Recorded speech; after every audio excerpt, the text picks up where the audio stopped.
Olá, Rádio Mateus 633. Nós estamos de Vila Velha falando para toda a internet. E hoje nós vamos meditar em 2 Timóteo, no capítulo 4, do versículo 6 ao versículo 18.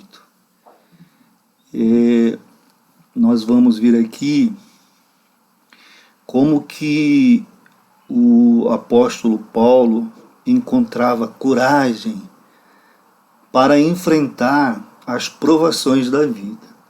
Todos nós, irmãos, passamos por prova, tentações, lembrando sempre que prova vem de Deus, que é para nos fortalecer, é para nos aprovar. E a tentação, ela vem do inimigo das nossas almas, que é Satanás. E elas vêm para nos derrubar, nos afastar de Deus. Nós temos que entender isso. E o apóstolo Paulo, ele enfrentou muitas provas, ele enfrentou muitas tentações. A Bíblia detalha a coragem que o nosso irmão Paulo mostrou nas provas. A Bíblia, ela mostra para nós.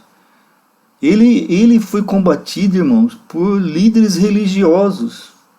Ele era da religião judaica, E ele tinha autorização para perseguir, prender, matar os cristãos.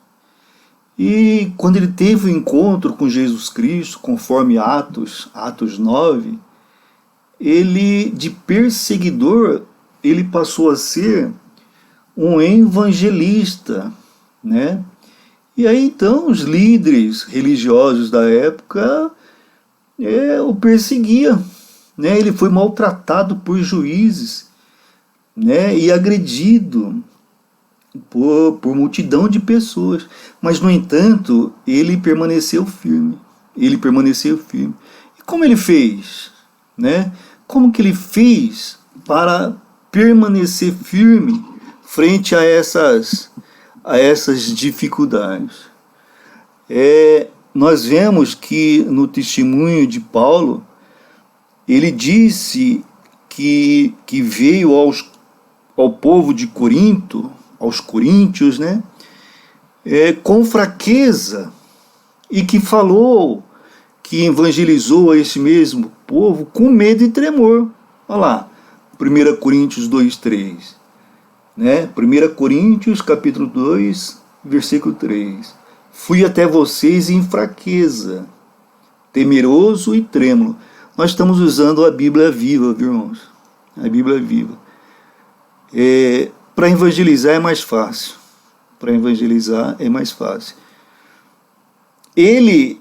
Paulo, alegou que estava sobrecarregado, além da sua capacidade de suportar. 2 Coríntios 1:8, olha lá. Eu acho que vocês devem saber, quer dizer, ele era transparente, Amados irmãos, que tempos difíceis que nós atravessamos na Ásia. Ele está relatando, sabe? Fomos realmente esmagados e oprimidos. E tivemos medo de não conseguir sobreviver. Teve medo de morrer. De fato, em uma ocasião, o seu medo, era tão forte, ele tinha tanto medo, que um anjo apareceu a ele e o exortou, quer dizer, o animou a não ter medo. Atos 27 e 24. No 23 fala, porque esta noite um anjo de Deus se pôs de pé ao meu lado e disse, 24, não tenha medo, Paulo, porque você sem falta será julgado diante de César. E o que é mais? Deus concedeu o seu pedido e salvará a vida de todos os que navegavam com você. Foi naquela viagem, né, que ele estava sendo levado para Roma e o navio enfrentou uma forte tempestade, né, e ele clamou a Deus, ele orou a Deus para que os tripulantes daquele navio não viessem a morrer. Ele teve medo que aquele povo viesse a morrer, né, mas ele clamou a Deus e Deus mandou um anjo para dizer a ele que não, que Deus estava no controle. Então o que nós vemos, irmãos, é que Paulo, ele era humano, como nós. Tinha medo, né? Sentia fraqueza, né? Mas ele era humano como nós, não há diferença, né? Mas o que Paulo, qual era o conhecimento de Paulo que o animava, que poderia nos ajudar também? Era que onde quer que o apóstolo estivesse, onde o apóstolo Paulo estivesse, irmãos, Deus estava presente, Deus estava com ele.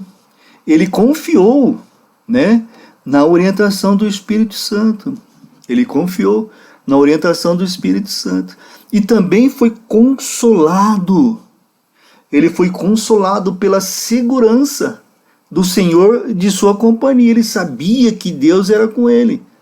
Ele sabia. Atos 18:9. Certa noite, o Senhor falou a Paulo numa visão. Quer dizer, Deus apareceu a Paulo numa visão e disse: não tenha medo, Paulo, né? Fale, não desista. Que maravilha, né, irmãos? Sendo encorajado por Deus. Mas nós também, porque se Paulo era humano e nós também somos humanos, e Deus não faz acepção de pessoas, quer dizer, Deus não tem privilégio para pessoas, então o que Deus estava falando para Paulo, ele fala para nós, irmãos. É essa convicção: olha, não tenha medo, não tenha medo, vá em frente, é projeto, orou, conversou com Deus, vá em frente, né? Fale, não desista, não desista. É Deus falando.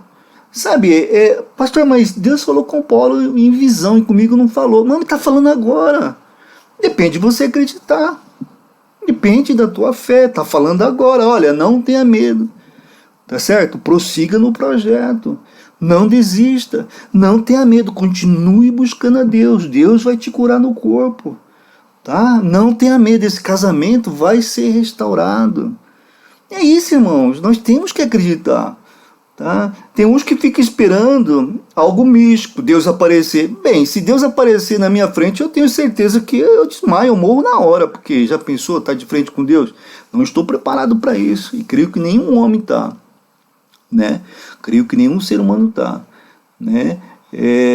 Mas Deus fala em visão, e aqui Deus fala no texto dele. Deus fala no texto para mim: olha, João, não tenha medo, né? Eu sou contigo, e isso me alegra. Isso me alegra, isso me dá força. Né? Embora parecesse, né, irmãos, que Paulo estivesse sozinho, embora pareça que nós estamos sozinhos nessa luta, né, diante daqueles que nos acusam. Nossa, tem pessoas que pela frente às vezes não falam, mas fala pelas costas. Tem maldade, né? Não tem coragem de falar pela frente, mas fica falando pelas costas. Tem aqueles outros que não ouvem a nossa versão, né? Que não ouvem a nossa versão. Tem aqueles outros que não gostam porque não gostam. Então não tenha medo. Não tenha medo de enfrentar, né? Em paz, esses acusadores. Não tenha medo. O Paulo, ele reconheceu que ele tinha companhia. Ele tinha a companhia do Senhor. Né? E com o Todo-Poderoso ao nosso lado, a quem que nós vamos temer, irmãos? A quem que nós vamos temer se nós temos Deus ao nosso lado? Né? Olha, nós pertencemos a Jesus Cristo. O dia que nós aceitamos o sacrifício dele em nosso favor, nós pertencemos a ele. Então, nós podemos ter certeza de que ele está sempre conosco. Pastor, mas eu não sinto. Irmãos, mas não é para viver de sensação, não é para viver, é viver de fé. Se você tiver sensações para confirmar a presença ou não de Deus na sua vida, para que fé? Não, quando Deus vai na sua presença, você arrepia, então você tem certeza. Quando você não arrepia, é porque Deus não está na sua presença? Não, isso não é fé, isso não é fé. Isso não pode ser fé. Fé é você, ainda que esteja atravessando um deserto, ainda que pareça que Deus está mudo, surdo, que Deus não te ouve, você continuar confiando, olha, Deus quer o melhor para a minha vida, isso é fé. Agora, quem vive de as sensações, ela está no nosso corpo físico, as sensações, ela nos facilita o contato com as coisas do mundo, né? Mas nós sabemos que com Deus o relacionamento é no Espírito, irmão. É no Espírito, então não espere sensação para ter certeza que você está com Deus. Não espere sensação para ter certeza que Deus está com você. Porque de repente pode vir um arrepio aí da parte de Satanás, entendeu? E você ser enganado. Não, a nossa convicção é na palavra. Pastor, na palavra mas o que diz a palavra? Vamos dar uma olhadinha, olha ali, ó. João 7,39. O que fala João 7,39, pastor? Né? O texto diz: ele estava falando do Espírito Santo. Jesus Cristo estava falando do Espírito Santo. Ele estava falando do Espírito Santo que seria dado a todo aquele que cresce nele. Então, todo aquele que crê em Jesus, eu creio, você crê, nós cremos, ele nos deu o Espírito Santo. Ele nos deu o Espírito Santo. Ele estava falando do Espírito Santo, que seria dado a todo aquele que crê. Cresce nele. Você crê em Jesus Cristo? Se você crê, irmão, a palavra diz que o Espírito Santo está contigo. Não tem que duvidar, não tem que, esperar sensação, esperar arrepiar, esperar cair, esperar pular, esperar voar.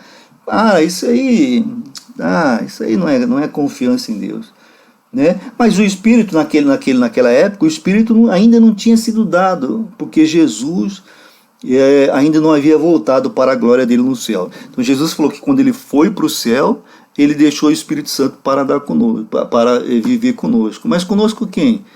Conosco que confiamos nele. Olha lá, João 14,16. Jesus falando de novo, né? Eu pedirei ao Pai, a Deus Pai, e ele dará a vocês um outro Consolador. Consolador é um outro nome do Espírito Santo na Bíblia, né? Que nunca deixará vocês, nunca. O Espírito Santo, ele nunca nos abandona. Jesus não mente. É nós que abandonamos ele. Pastor, quando eu cheguei na igreja, nossa, eu senti a presença do Espírito Santo assim, mas não é com arrepio nada não. Eu tinha confiança que o Espírito Santo era comigo. Eu li o texto bíblico, eu entendia, eu gostava de louvar, eu gostava de estar na igreja. E hoje, pastor, tá meio devagar, Tá meio devagar. O que aconteceu? O Espírito Santo foi embora? Não. O Espírito Santo não falou, aqui, nunca deixará, então ele não foi embora, não. Na verdade, irmão, talvez você tenha apagado o Espírito Santo. Não, mas que jeito que eu posso apagar o Espírito Santo, pastor? Vamos imaginar que você tem um grande amigo, né, que você considera muito. No começo, quando você manda um WhatsApp para ele, manda uma mensagem para ele, conversa com ele, chama para tomar um café, jogar um futebol, tá junto com seu amigo ali, sempre trocando uma ideia, colocando à disposição, como é que você sente essa amizade? É legal. E quando você se afasta do amigo? Quando você não chama mais ele para tomar um café, né? Quando ele quer trocar uma ideia com você, você não tem tempo para ele. Quando você começa a se afastar, o que acontece com essa amizade? Esfria, né, pastor? A mesma coisa com o Espírito Santo, meu irmão. A mesma coisa. Se você der atenção para o Espírito Santo, ele vai ser presente na sua vida. Ele vai estar atuando, você vai se sentir feliz, mas você tem que dar atenção, é um grande amigo. Mas como é que eu faço, pastor? Conversa com ele, ora, lê a Bíblia, entendeu? Vá aonde as pessoas se reúnem, que é a igreja, que fala que o Espírito Santo passeia na igreja. Então nós temos que ir na igreja. Você tem que se relacionar com o Espírito Santo para ele ser presente na sua vida. O mesmo acontece com Satanás. Se você começar a dar muita atenção para o Satanás, ele vai ser presente na sua vida. Você não pode, com relação a Satanás, fazer de conta que ele não existe. Você tem que saber que ele existe, mas saber que ele existe é um derrotado. e é um derrotado. Então, muda o foco, não dá atenção para Satanás, para as coisas ruins, dá atenção para o Espírito Santo, né? Dá atenção para o Espírito Santo. Olha a promessa, ó, nunca, nunca, nunca. O que é nunca? É nunca. Jesus Cristo falou que ele nunca deixará nós, nunca. O que nós temos que ter é estar sempre alimentando esse relacionamento.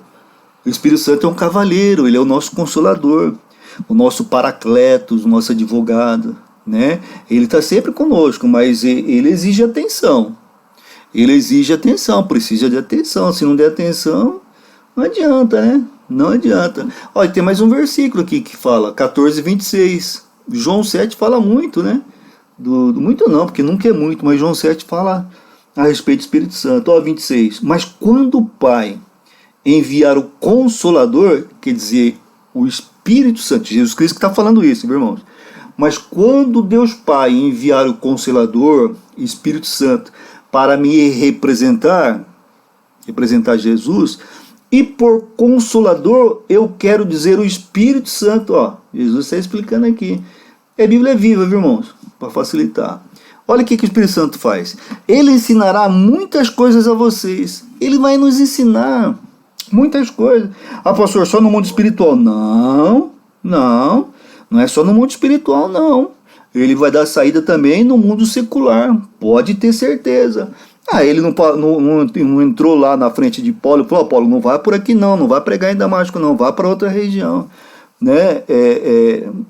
Então o Espírito Santo não, no meu entendimento, ele é no mundo secular, ele está aqui para nos auxiliar, tá certo? Então tá com um projeto de abrir uma empresa, conversa com o Espírito Santo, ele vai te esclarecer, vai te ajudar, né? Buscar os bons locais, as boas, né? O projeto tá, o Espírito Santo tá te cuidando do casamento, busca o Espírito Santo, tá certo? Jesus Cristo falou que ele, o Espírito Santo, representa Jesus Cristo hoje na terra. Irmãos, é importante isso. O ministério de Jesus Cristo, quer dizer, o serviço de Jesus Cristo aqui na terra, acabou quando ele ascendeu aos céus com o corpo glorificado. Mas ele falou que não ia nos deixar só, ele ia deixar o Espírito Santo para nos representar. Então o ministério de Deus aqui na terra hoje, ele é executado pelo Espírito Santo. Pelo Espírito Santo, que foi nos enviado por Deus Pai, que foi nos enviado por Jesus Cristo, né? E olha o que ele faz, ele ensinará muitas coisas a vocês, tanto no aspecto espiritual, como também no aspecto secular. E recordará também todas as coisas que eu mesmo, quer dizer, que Jesus Cristo mesmo tenho dito a vocês. Que maravilha, né, irmãos? Que maravilha, o Espírito Santo, ele nos faz caminhar no caminho de Jesus Cristo. Então, também, Paulo tinha essa promessa e também nós temos. Nós temos a promessa eterna da companhia, né? Da companhia do Salvador, de Jesus Cristo e do Espírito Santo, como nosso companheiro permanente. Permanente, isso que é importante, viu, irmãos? Permanente. Né? Então, essas verdades, ela tem que ser gravada na nossa alma, na nossa mente. Nós temos que tirar aquela alma que nos acusa, nós temos que tirar aquela alma que não confia em Deus e colocar essa alma, depositar toda a nossa confiança nessa palavra, no texto bíblico, tá certo? O texto bíblico, a Bíblia aberta é a boca de Deus, é Deus falando conosco. Então nós temos que confiar. Não adianta nada essas promessas, irmãos. Não adianta nada esse desejo de Deus, esse desejo do Espírito Santo, se nós não confiarmos. Se nós não confiarmos, é preciso toda a bênção de Deus. Deus quer que nós participemos, que nós sejamos cooperador dele. E que jeito? Nós participamos com a fé, nós participamos com a atitude, e Deus nos garante a vitória. É preciso isso. Se não houver fé da nossa parte, Deus não pode fazer nada. Deus não pode fazer nada. Tá certo, irmãos? Então nós temos que ter essas verdades como algo, sabe, gravado na nossa mente, né? E aí nós encontraremos, né, coragem para poder enfrentar todas as provações da Bíblia, todas as provações. Olha lá, Timóteo 4, de 6 a 18. O que diz? Olha, versículo bíblico. Digo isto porque é Timóteo falando, é o apóstolo Paulo falando, irmãos, falando para Timóteo. Digo isto porque eu não estarei por perto, Timóteo, para auxiliá-lo muito tempo mais. Estava preso, né, irmão? Sabia que ia ser executado, né? Então está falando, olha, que eu não vou estar por perto para auxiliá-lo muito tempo mais. Meu tempo está quase terminado. Daqui a pouco eu estaria a caminho do céu. Olha que maravilha, hein? Que confiança. Ele sabia que ele ia para o céu, ao caminho do céu. Muito tempo lutei, incansavelmente, por meu Senhor, e no meio de tudo eu me conservei fiel a Ele, né? E agora chegou a hora de eu parar de lutar e descansar. Vamos ler esse texto na NVI, que é um texto bem conhecido, um texto no mundo bíblico, né? No mundo evangélico. Olha na NVI como é que fala: combati o bom combate, terminei a corrida e guardei a fé. Que maravilha, né, irmãos? Que maravilha. Mas aqui está dizendo mesmo, ó: muito tempo lutei incansavelmente por meu Senhor, e no meio de tudo eu me conservei fiel a Ele. E agora chegou a hora de eu parar de lutar e descansar, né? E prossegue: lá no céu me espera uma coroa, a qual o Senhor, o justo juiz, me dará naquele grande dia do seu regresso. E não só a mim, mas a todos aqueles cujas vidas mostram que eles estão aguardando ansiosamente a sua vinda outra vez. Por favor, venha tão logo que puder, falando para Timóteo, né? Pois Demas me abandonou, Demas caiu fora, Demas, a impressão que dá aqui pelo jeito de falar, Demas apostatou, né, irmão? Demas abandonou, sei lá o que aconteceu, né? Ele gostava das coisas desta vida e foi para Tessalônica. Quer dizer, ele gostava das coisas dessa vida, ele valorizava mais as coisas do mundo. Parece, claro, que Demas, ele abandonou a fé. Parece claro, né? Crescente é uma outra pessoa, foi embora para a Galácia, e Tito para a Dalmácia. Apenas Lucas está comigo. Lucas, ele era grego, né? Ele escreveu o livro de Atos e o Evangelho de Lucas. Era médico, cientista, portanto, né? Então ele escreveu o livro de Atos e o livro de Lucas. Tíquico também foi embora, pois o enviei a Éfeso. Quando vier, não esqueça de trazer a capa que deixei em Troade com o irmão Carpo, assim como os livros, mais especialmente os pergaminhos. O irmão está entendendo que é uma carta? Os livros da Bíblia, né, são cartas. São cartas que hoje seria um e-mail, né? Manda um e-mail para um, manda um e-mail para o outro. Não, mas naquela época, como não tinha isso, então mandava, escrevia uma carta, mandava, e aquela carta, se fosse para de âmbito em geral, era copiada e distribuída para as outras igrejas, né? Era uma forma de Paulo estar exortando, estar ensinando, estar combatendo as heresias que entravam na igreja. Mas o que eu quero que os irmãos entendam é que era uma carta. Tem quem escreve para quem escreve normalmente, né? E o encerramento. Você vê que aqui ele fala de coisas que não são espirituais. Quando vier, traga minha capa. Se alguém querer buscar algo espiritual nisso aqui, está viajando. Porque não é espiritual. Que deixei em Troade com o irmão Carpo, assim como os livros, mas especialmente os pergaminhos. O ferreiro Alexandre tem me feito muito mal. Ele chega até a reclamar lá do ferreiro que fazia mal para ele. Por quê? O ferreiro com certeza não era cristão, né? Mas olha o que Paulo fala: olha, o Senhor o castigará. Quer dizer, Paulo ele não retribuiu o mal, mas ele deixava para que Deus fizesse a justiça, né? O Senhor o castigará. Mas tome cuidado com ele, né? Pois combateu contra tudo quanto nós disséssemos. Então era alguém que era contra o Evangelho. A primeira vez que eu fui levado perante o juiz, Paulo falando, né? Relatando, ninguém estava aqui para me ajudar.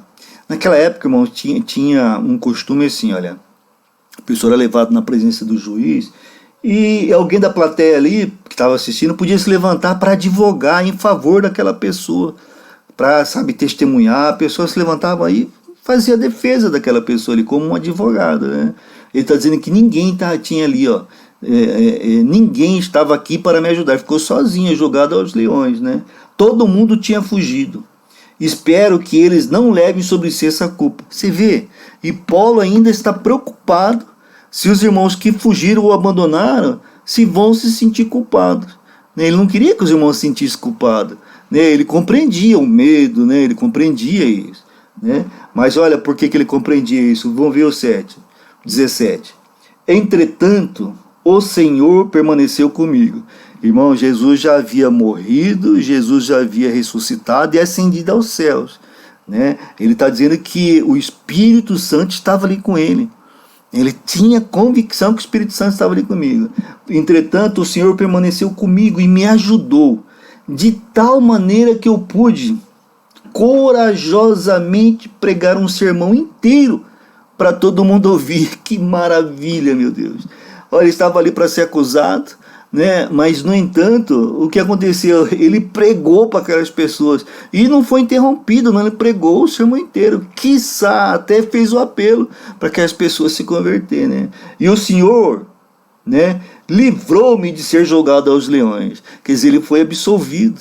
Ele foi absolvido. Deus estava com ele. Os amigos deles, todos o abandonaram. Ele não estava questionando, não estava reclamando disso. Mas a confiança dele de que o Espírito Santo, o Senhor estava com ele, e que o Senhor foi quem o livrou. O Senhor proporcionou que ele pregasse, fizesse o sermão inteiro, e o Senhor, ao final, ainda livrou. Olha lá, olha a promessa agora. Sim, o Senhor sempre me livrará de todo mal e me levará para seu reino celestial. Então, irmãos, é essa ideia que nós temos que ter, é essa convicção, essa verdade que nós temos que ter. O Senhor sempre nos livrará de todo o mal, O Senhor sempre nos livrará de todo o mal e nos levará na hora certa para o seu reino celestial. Nós temos que ter a confiança que Paulo tinha. Paulo não estava só e nós não estamos só. A Deus seja a glória para todos sempre, amém. Sempre a glória de Deus. Sempre tudo é para a glória de Deus. Sempre, nós temos que ter isso em mente. Tudo é para a glória de Deus. Irmãos, nós temos que confiar na palavra. Nós temos. Porque olha o que Salmo 119, 142 nos fala. A tua justiça é eterna. A justiça de quem? De Deus. A justiça de Deus é eterna. E a tua lei é a pura verdade. O que é lei? A palavra de Deus que está na Bíblia. Então a palavra de Deus é a pura verdade. Lembra quando Jesus Cristo falou, eu sou o caminho? O que mais que ele falou? Eu sou a verdade. A verdade. Ele é a verdade. E João também, o verbo que se fez carne. Quer dizer, meu irmão do céu.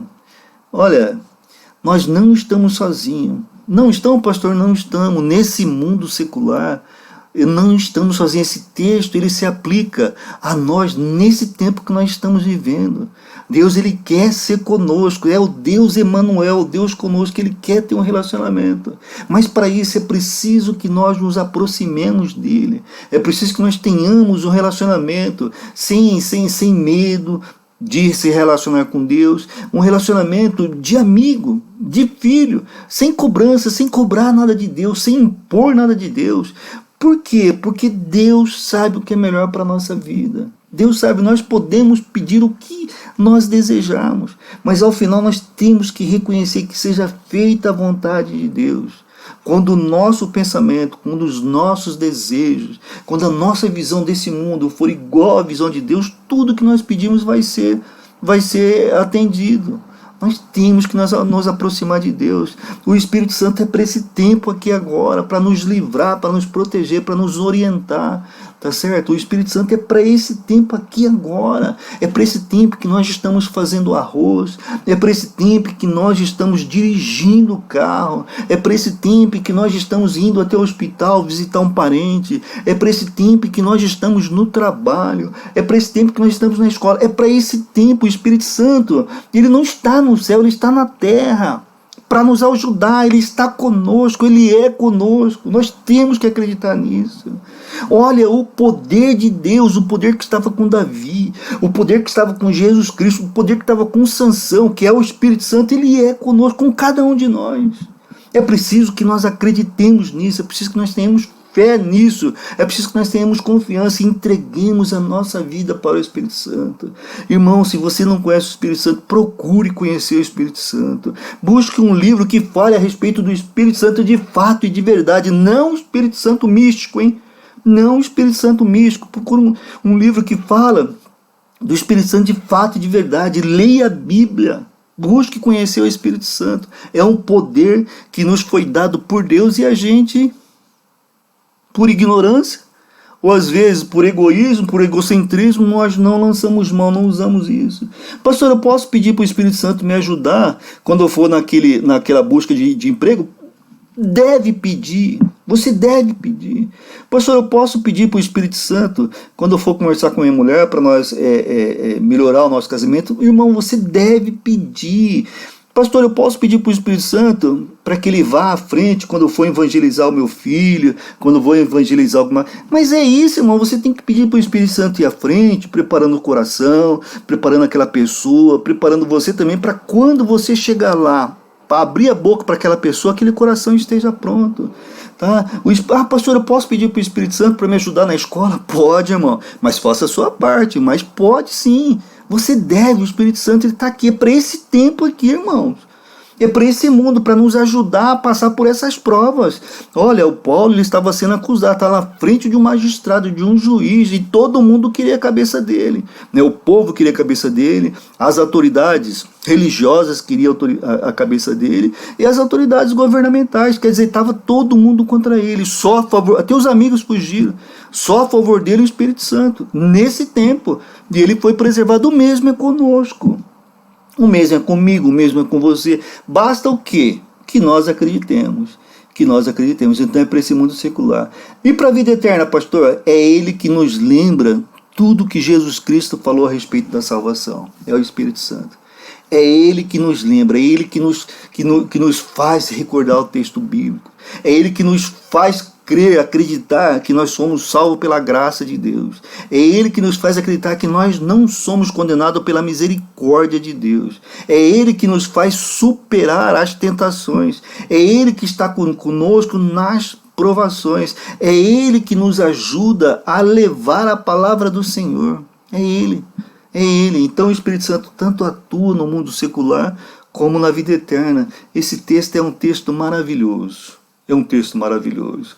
Tá? Mostra Paulo, uma pessoa como nós, tá certo? Que tinha medo, tinha fome, tinha dores, sofreu e que ao final teve a vida eterna com o Senhor e foi livre das provas das tentações. Então o mesmo pode acontecer conosco. Tá certo, irmãos? Tá certo? Mas Paulo ele tinha um relacionamento próximo com Deus. Próximo com Deus. Nós temos que buscar cada vez mais esse relacionamento próximo com Deus. Vamos orar. Senhor meu Deus, que palavra linda, que palavra maravilhosa, Pai. Que nos conforta, nos dá esperança. Pai, que nosso coração possa ser esclarecido, nossa mente possa ser esclarecido pelo Espírito Santo. Que nós possamos compreender o real alcance, Senhor meu Deus, da ação do Espírito Santo na nossa vida, conforme o seu texto bíblico. Obrigado, meu Deus. Pedimos também por aqueles que sofrem no corpo. O Senhor possa estar restaurando o corpo físico, dando a esse mais um tempo com qualidade de vida, mas que isso sirva de propósito para que ele venha se aproximar cada vez mais de Ti, mas que não seja feito conforme a nossa vontade, mas conforme os planos do Senhor. Pedimos também, Senhor meu Deus, por aqueles que sofrem na alma, falta de esperança, tristeza, angústia. Senhor meu Deus, que o Senhor possa ser com eles, que eu possa criar condições para que eles venham, Senhor meu Deus, a confiar em Ti, que o Santo Espírito haja em cada vida, em cada coração que se abre para receber de Ti, ó Pai. Usa das estratégias para trazer confiança e esperança para esses, Senhor meu Deus, que nesse tempo de pandemia, nesse tempo de adversidade, sofre na alma. Nós oramos como nós acreditamos, nós oramos em Jesus. Pedimos também, Senhor meu Deus, que o Senhor esteja abençoando os relacionamentos relacionamento na família, relacionamento, Senhor meu Deus, no governo, relacionamento na sociedade como um todo. O Senhor é um Deus Emanuel, o Senhor é um Deus conosco, o Senhor é um Deus de relacionamento, Pai, Filho e Espírito Santo se relacionam harmonicamente entre si. Por isso nós pedimos que essa mesma harmonia aconteça nas famílias, ó Pai. Papai, mamãe, os filhos, que haja união, que haja paz em cada lar que ouve o seu texto, que ouve a sua mensagem. Pedimos também que esteja abençoando, Senhor Deus, os governos e os governados, que eles entendam que tem que trabalhar a harmonia para o melhor de toda a comunidade. Abençoe também a sociedade como um todo, no trânsito, abençoe, Senhor meu Deus, no comércio, nos hospitais, abençoe, Senhor meu Deus, onde quer que haja humano. Nós oramos porque nós acreditamos, nós oramos porque nós confiamos, por isso nós oramos no nome de Jesus. Amém e amém.